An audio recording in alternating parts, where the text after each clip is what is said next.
दोस्तों नमस्कार। Colonel Ajay, CEO Ajay astro money group first global astro finance digital channel से आपसे मुखातिब होता हूं।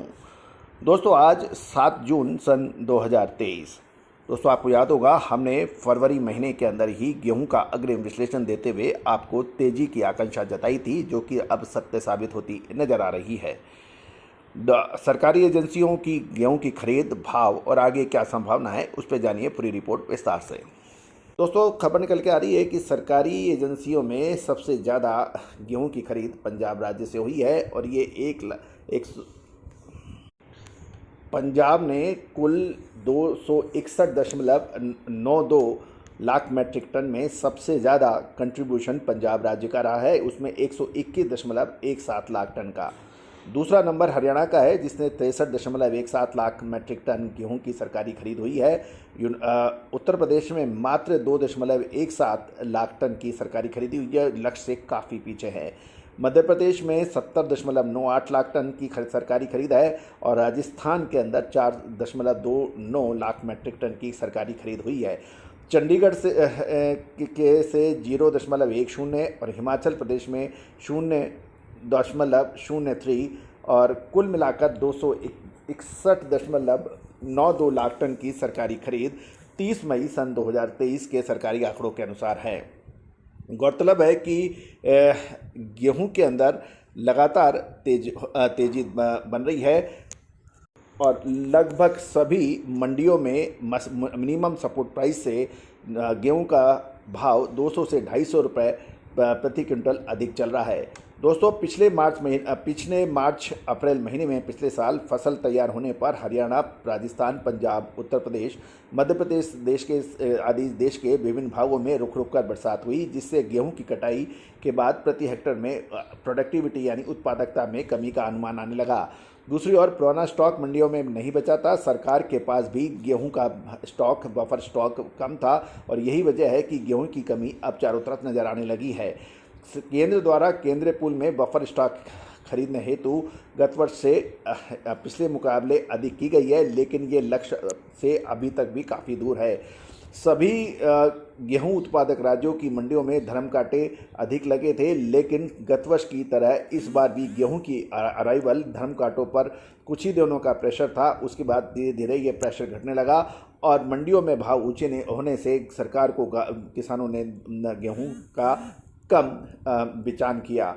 गौरतलब है कि सरकार ने 11 करोड़ 21 लाख टन से अधिक मैट्रिक टन का अनुमान लगाया था, लेकिन बेमौसमी बरसात से उत्पादन का अनुमान अब लगभग 11 करोड़ टन का ही उम्मीद आ रही है, जो गत वर्ष के लगभग 10 करोड़ 60 लाख मैट्रिक टन से थोड़ा ही अधिक है।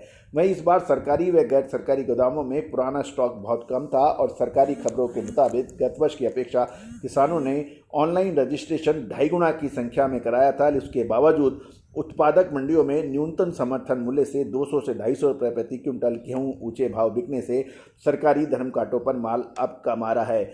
इस समय मध्य प्रदेश की मंडियों में लगभग 2350 से 2375 के भाव चल रहे हैं। और आज जानिए गेहूं के भाव। यदि हम गेहूं के भाव देखें तो लगभग एक महीने से ही के कम अंतराल में गेहूं के दाम आसमान छूने लगे हैं। यदि हम 8 या 9 मई को देखें तो करीबन 2375 के भाव से गेहूं चलकर लगभग 2575 से ऊपर भी देखा गया।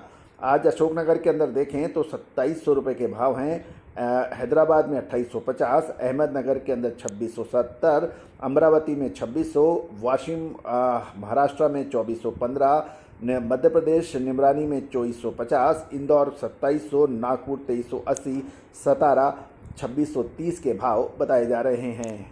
साथ साथ यदि हम अशोकनगर मंडी में देखें तो मिल्क क्वालिटी का भाव 2200 से 2225 बताया जा रहा है और साथ साथ यदि हम मेरठ के अंदर देखें तो वहाँ 2250 के भाव बताए जा रहे हैं। एमपी शरबती लखनऊ के अंदर, यूपी के अंदर 2650 और 3450 एमपी शरबती मंडक लखनऊ के अंदर भाव बताए जा रहे हैं। साथ साथ यदि हम राजकोट में देखें तो एवरेज क्वालिटी के भाव भी 2300 से 2350 और सुपर राजकोट गुजरात के अंदर 2550 से 2555 के भाव हैं। तो दोस्तों यदि हम आगे चलें तो राजकोट के अंदर जनता क्वालिटी के भाव 2260 से 2280 है और सुपर राजकोट गुजरात के अंदर 2550 से 2555 के भाव हैं।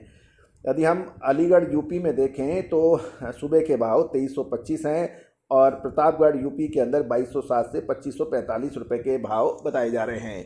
तो दोस्तों ये थे गेहूं पे अपडेट, लेकिन अब एक महत्वपूर्ण प्रश्न ये है कि गेहूं पर अब एक विचारणीय बिंदु आ रहे हैं। क्या गेहूं की लंबी तेजी को देखते हुए सरकार अब गेहूं पर स्टॉक लिमिट लगाएगी क्या? एक ये प्रश्न है। दूसरा प्रश्न ये है कि सरकार आयात शुल्क में कटौती कर इंपोर्ट करेगी, ये दूसरा प्रश्न है। तीसरा प्रश्न ये है कि सरकार ओपन मार्केट के अंदर गेहूं की बिक्री कब से शुरू करेगी। ये 3 बिंदु ऐसे हैं जो कि गेहूं की तेजी मंदी को पे असर डाल सकते हैं। इनका उत्तर आप कमेंट बॉक्स में देने का प्रयास करें। All the very best, good luck, happy trading.